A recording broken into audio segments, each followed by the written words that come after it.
एक गांव में करोड़ी मल का अनाज का व्यापार था। वह गांव के किसानों से अनाज लेकर महंगे दामों में शहर में बेचता था। मेरे सिवा किसी को अनाज बेचने की सोचना भी मत। मैं ही तुम सबका भला करूंगा। आप तो अन्नदाता हैं सेठ जी, हम गरीब कहाँ जाएंगे। धीरे धीरे सेठ ने सबकी जमीन भी हथिया ली। इस काम में करोड़ी मल की सहायता उनका मुंह लगा नौकर भोंदू करता था, जो कम अक्ल तो था लेकिन गांव के लोगों को अपने मालिक के बल पर बड़ा परेशान किया करता था। अरे भोंदू, तू बचपन में पेड़ से गिर गया था ना, ऐसी चोट लगी कि तेरे बाबा का हार्ट फेल हो गया। मुझे क्या पता मालिक, आपने ही मुझे पाला है। मेरे माँ बाप भगवान सब आप ही हैं। इसीलिए तेरी मूर्खताओं के बाद भी तुझे नहीं निकालता, पर अब सावधान हो जा। अरे मालिक, आपके लिए जान भी दे दूंगा।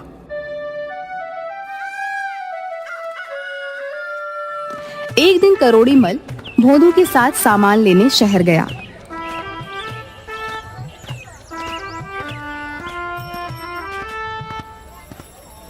क्यों रे भोंदू, शाम हो गई है, हम लोग कहीं रास्ता भटक तो नहीं गए? ये सड़क कहाँ जाती है? सड़क कहीं नहीं जाती। सेठ जी, आपको क्या हो गया है? सड़क पर चढ़कर लोग इधर उधर जाते हैं। तू बैल का बैल ही रहेगा। किसी ऊंचे पेड़ पर चढ़कर देख, ये रास्ता कहाँ जाता है। सेठ की बात सुनकर भोंदू पेड़ पर चढ़ गया। उसे कुछ भी नजर नहीं आया। वह जोर जोर से रोने लगा। अब क्या हुआ? चुपचाप पीछे उतर जा, हम जल्दी ही शहर पहुंच जाएंगे। अरे मालिक, मुझे पेड़ से उतरना नहीं आता। मुझे बचा लो वरना मैं मर जाऊंगा मालिक। हे भगवान, अंधेरा गहराता जा रहा है। तू जल्दी से नीचे आ वरना डाकू आ जाएंगे और हमारा सारा सामान लूटा जाएगा। अरे सेठ जी, डाकुओं को आ जाने दीजिए, तो वही मुझे उतार पाएंगे। आप अपने सामान के लिए क्या मेरी जान की बाजी लगा देंगे? गोलू की बातें सुनकर करोड़ी मल सर पकड़कर बैठ गए। कुछ देर बाद सचमुच वहां से डाकू गुजरे।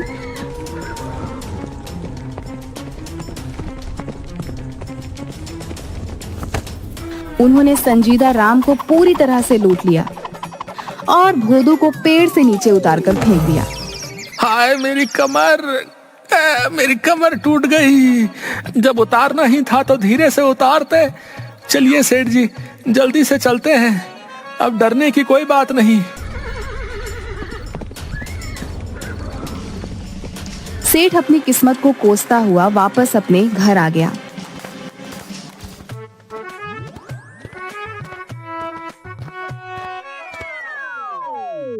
आज के बाद जब मैं सामान खरीदने जाऊंगा तो तू मेरे साथ नहीं जाएगा।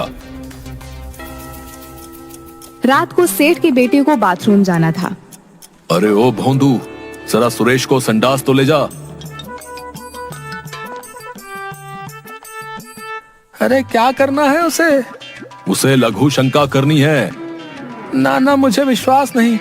अगर उसने कुछ और भी कर दिया तो मेरी जिम्मेदारी नहीं। आज्ञा से ज्यादा या कम कुछ नहीं करने दूंगा। हाँ। हे भगवान, तू रहने ही दे, मैं ही ले जाऊंगा। कुछ दिनों बाद सेठ वापस शहर सामान खरीदने के लिए गए तो सेठ की दुकान पर एक साधु आया। मुझे भूख लगी है, मुझे भोजन कराओ, भगवान तुम्हारा भला करेगा। वाह वाह वाह, बड़ा आया भोजन करने वाला। मांग तो ऐसे रहा है जैसे तेरी अम्मा यहाँ खाना बना कर रखती है। चल भाग यहाँ से। भगवान के भक्तों के साथ ऐसा व्यवहार अच्छा नहीं है। तुझे इसका फल मिलेगा। अरे जा जा, फल मिलेगा, फल मिलेगा, फल मिलेगा तो खा लूंगा। तू अपना काम कर। भोंदू इसी तरह का व्यवहार सबके साथ करता था और सेठ का मुंह लगा नौकर होने के कारण वो पूरा फायदा उठाता था। एक दिन करोड़ी मल अपनी जमीनों की लिखा पढ़ी कर रहे थे कि उनका चश्मा गंदा हो गया। उन्होंने भोंदू को बुलाया। अरे ओ भोंदू, जरा ये मेरा चश्मा तो साफ कर दे, कुछ भी नजर नहीं आ रहा है। अभी लो मालिक, ऐसा चमका दूंगा कि मुझ पर नाज करोगे। मालिक को खुश करने के लिए कमअक्ल भोंदू सोचने लगता है कि क्या किया जाए। तभी उसे पास में रहने वाली घुमरी की आवाज सुनाई देती है। देख सुगनिया, मेरा बर्तन कितना चमक रहा है। कुछ भी चमकाना हो तो चूल्हे की राख से सूखा ही रगड़ देना चाहिए। अरे बस इतनी सी बात है, आज मालिक से इनाम लेके रहूंगा। वह चूल्हे की राख से रगड़ रगड़ कर चश्मा साफ कर देता है, जिसके कारण चश्मे के शीशों पर खरोच पड़ जाती है। अरे कमबख्त, ये क्या कर दिया मेरे चश्मे का तूने?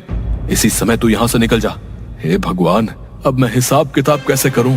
सेठ जी गुस्से में आकर भोदू को नौकरी से निकाल देता है। बहुत जगह नौकरी ढूंढता है, लेकिन उसकी नौकरी कहीं भी नहीं लगती। उसके व्यवहार के कारण और कम बुद्धि के कारण कोई भी उसे रखना नहीं चाहता। नौकरी तो मिलने से रही, मेरे लिए यही अच्छा है कि मैं अपना काम करूं।